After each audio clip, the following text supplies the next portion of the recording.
Thérèse Julie Vincent.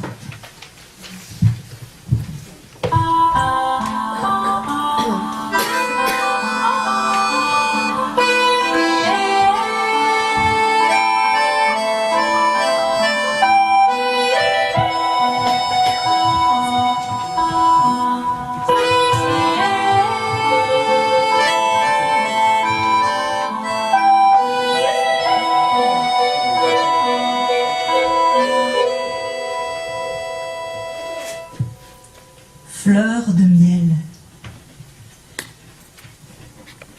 Il se préparait à donner sa causerie hebdomadaire à un groupe intéressé en botanique, en sachant qu'elle était pour être là, pleine de vie débordante, luxuriante, pétales ouverts sur une rivière paisible de nénuphars au cœur imprégné de soleil, d'eau cristalline sur des madrigaux exaltés de vie qui débordait dans chacun de ses gestes, mouvements de corps tels des feuilles parfumées de fruits consommés par les colibris et les tatous. Il dessinait son visage, picoré et plissé par le soleil à l'aide d'un vieux rasoir utilisé depuis plusieurs décennies, sans doute deux de plus que celle de sa muse interdite et haletante, laissant tomber de fines particules de villosité platine usées par le temps, épuisées par les années, affectées maintenant par les intempéries. Son regard n'avait pas changé. Ses yeux, oui, montrant le poids exténué à beaucoup regarder, lire, écrire, poids accumulé dans ses cernes de peau mince, fissurée, séchée, gonflée. En replaçant ses cheveux platines, il observait que le contour nu de son corps demeurait rigide comme toujours, fort, impérieux, sain, musclé, capable de soutenir la peau fatiguée, sèche et rugueuse qui irriguait son corps de minuscules fissures où logeait dans chaque pore caché son désir pour elle. Il aurait voulu la plonger entre les précipices et les recoins de ses 1000 expériences cachées dans cette peau, encore attisée par les pluies et les caprices des vents. Mais il se remplissait de peur, comme un puma perdu dans la jungle urbaine, sans boussole, sans se savoir capable de donner le plaisir aimé. Son nombril souriait avec des souvenirs brûlants, mères épicuriennes de femmes enveloppées dans des orgies de mendiers savoureux, dos sinueux flottant doucement dans le jeu délimité par les mousses de mer et la douceur de la peau, entre les jambes, entre les seins, entre lui, entre elle. Mais il s'arrêta à son nombril, sentant la peur remuer son anxiété. En fait, tout n'est rien d'autre qu'une illusion éphémère sans conséquence, se disait-il, en cachant sa peur de ne pas être à la hauteur, de ne pas pouvoir, de ne pas être capable. Il s'est habillé en bleu,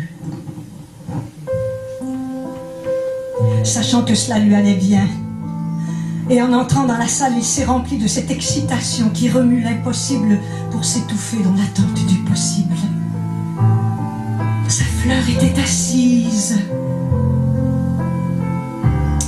comme d'habitude, dans la deuxième rangée sur la gauche, un peu absente, mais déterminée à écouter attentivement quand elle l'a vu venir. Parmi les descriptions caractéristiques physiques, chimiques et organoleptiques du miel multifleur, la sienne sécrétait le nectar des insectes, de la salive sucrée des abeilles, des nids transformés en véritables châteaux oubliés dans des sierras ensommeillées, montagnes inaccessibles, déserts solidifiés, vivaces, immobiles, dans l'espace creux qui produit la mort dans son vieux corps. Chaque geste, mouvement du corps, bras tendus, jambes repliées, peau cuivrée, sourire facile, yeux de miel, bouche de fruits généreux, l'intoxiquait d'odeurs douces, goûts amers de la salive, se versant dans la source étalée de miel, étalée d'elle.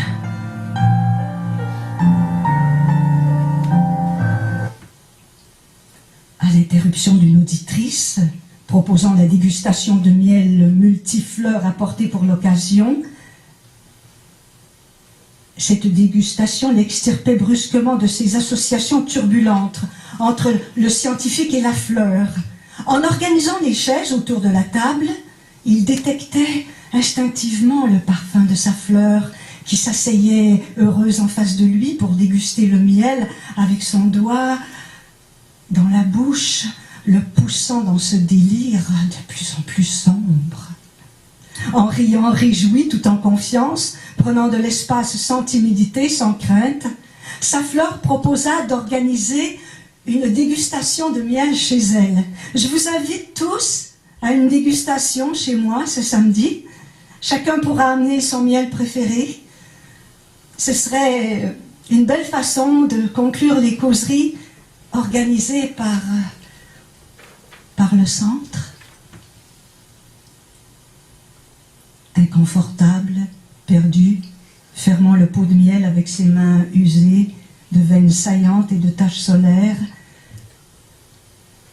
il refusa l'invitation, estimant que sa présence ne ferait qu'aggraver le fossé insupportable qui le distanciait d'elle.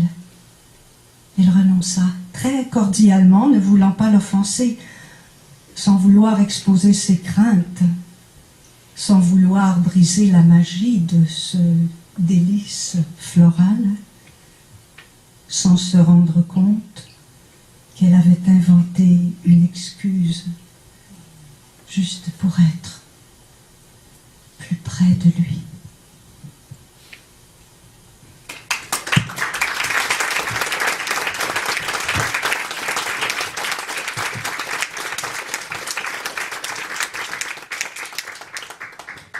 ¿A poco no les dieron ganas de comprar el libro? En serio. Ustedes, Julie Vincent.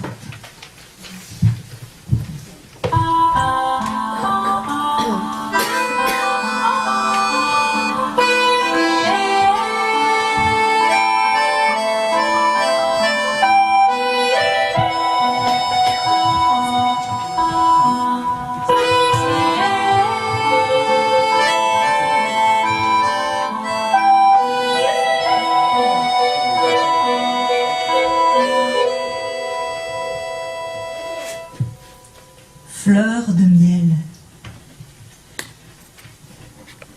Il se préparait à donner sa causerie hebdomadaire à un groupe intéressé en botanique, en sachant qu'elle était pour être là, pleine de vie débordante, luxuriante, pétales ouverts sur une rivière paisible de nénuphars au cœur imprégné de soleil, d'eau cristalline sur des madrigaux exaltés de vie qui débordait dans chacun de ses gestes, mouvements de corps tels des feuilles parfumées de fruits consommés par les colibris et les tatous.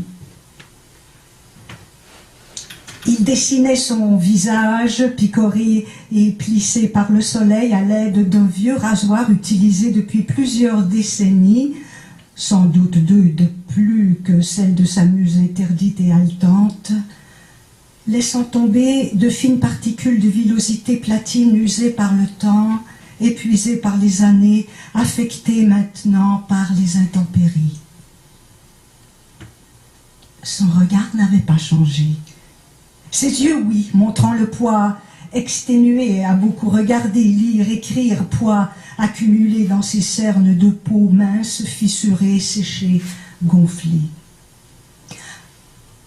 En replaçant ses cheveux platines, il observait que le contour nu de son corps demeurait rigide comme toujours, fort, impérieux, sain, musclé, capable de soutenir la peau fatiguée, sèche et rugueuse qui irriguait son corps de minuscules fissures où logeait dans chaque pore caché son désir pour elle.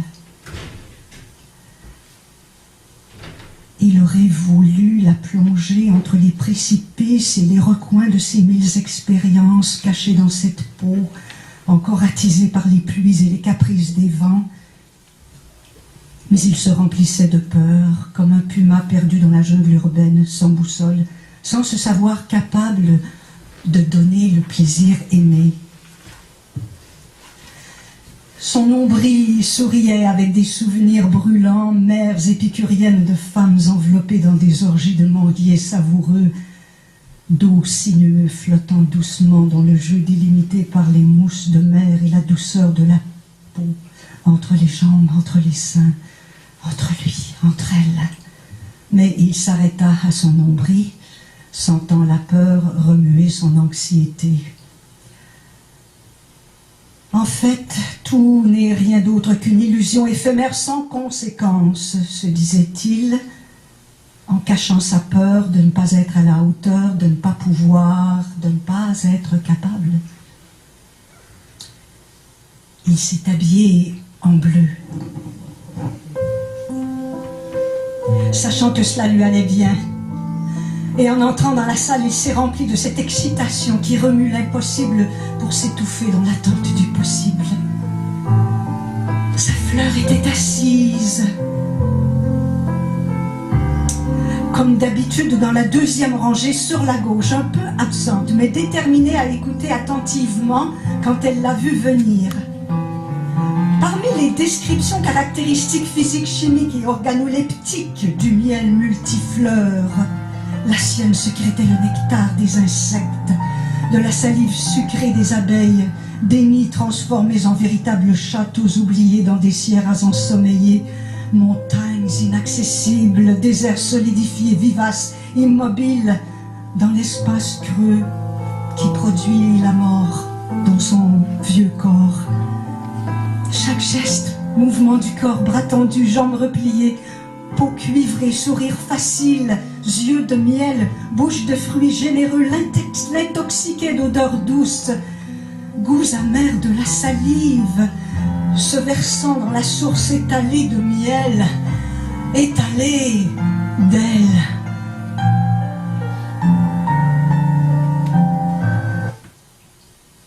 À l'interruption d'une auditrice, proposant la dégustation de miel multifleur apporté pour l'occasion, cette dégustation l'extirpait brusquement de ses associations turbulentes entre le scientifique et la fleur. En organisant les chaises autour de la table, il détectait instinctivement le parfum de sa fleur qui s'asseyait heureuse en face de lui pour déguster le miel avec son doigt dans la bouche, le poussant dans ce délire de plus en plus sombre. En riant, réjoui, tout en confiance, prenant de l'espace sans timidité, sans crainte, sa fleur proposa d'organiser une dégustation de miel chez elle. Je vous invite tous à une dégustation chez moi ce samedi. Chacun pourra amener son miel préféré. Ce serait une belle façon de conclure les causeries organisées par le centre. Inconfortable, perdu, fermant le pot de miel avec ses mains usées de veines saillantes et de taches solaires, il refusa l'invitation, estimant que sa présence ne ferait qu'aggraver le fossé insupportable qui le distanciait d'elle.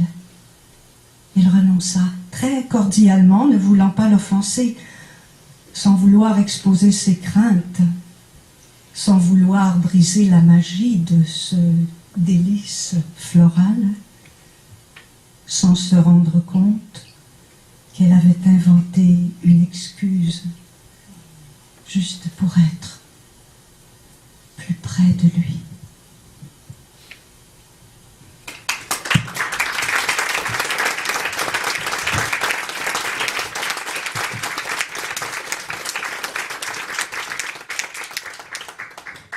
¿A poco no les dieron ganas de comprar el libro? En serio.